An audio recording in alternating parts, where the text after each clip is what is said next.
তা না হয় মানুষকে মানতাম। এই দুনিয়ার লোক, দুনিয়াটা কয়দিন? আপনাদেরকে ঘটনা শুনিয়েছি যে এই দুনিয়া আখিরাতের তুলনায় এটা কোন সেকেন্ডের মধ্যে পড়া না, একদম ন্যানো সেকেন্ড। এই দুনিয়ার কোনো দামই নাই। আল্লাহ বলেন, যদি এই দুনিয়াটা আমার কাছে মাছের দানা পরিমাণ কোন মূল্য থাকতো, তাহলে আমি এই দুনিয়াতে কাফের বেঈমানকে কোনো রিজিক দিতাম না।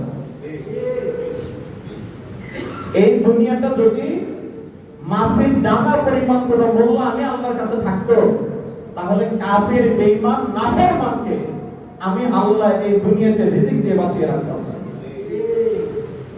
এই দুনিয়াটা অতি নাকা, অতি নরম একটা জায়গা।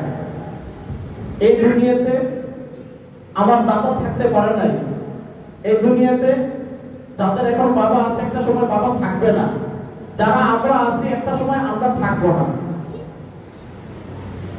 নাকি কেউ থাকতে পারবে? হ্যাঁ, একজন হাত তুলে দেখান যে আপনি এত বড় ক্ষমতাবান, আপনি এত বড় ক্ষমতার অধিকারী, আজরাইল আপনার সামনে আসতে পারবে না। এই দুনিয়া আপনার, এই পৃথিবী আপনার, সব কিছু আপনার আদেশে চলবে, আপনার অর্ডারে চলবে। এই দুনিয়াতেই আপনি চিরকাল থাকবেন। একজন হাত তুলেন, আছেন কেউ?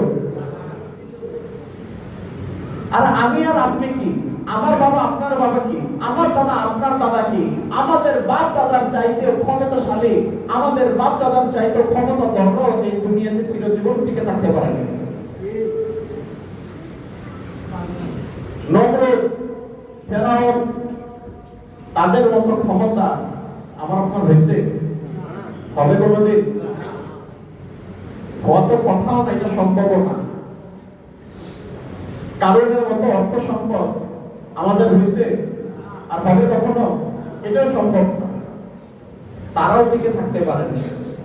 তাহলে এই নগণ্য একটা জায়গার জন্য কিসের এত লোক, কিসের এত? বাবা, নিজের বিবেককে একটু খাটান। কোথায় ছিলেন, কোথায় আসছেন, কোথায় যাবেন? আমি ছিলাম কোথায়, এখন আছি কোথায়, যাবে কোথায়, আমার আসল বাড়ি কোথায়? আপনাদেরকে তো বারবার একটা আয়াত আমি শুনিয়েছি, ইন্নাল্লাহা আশতারা মিনাল মুমিনিনা আনফুসাহুম ওয়া আমওয়ালাহুম বিআন্না লাহুমুল জান্নাহ। আর আমাদের তো ঠিকানা জান্নাত, আমাদের বাবার বাড়ি হচ্ছে জান্নাত।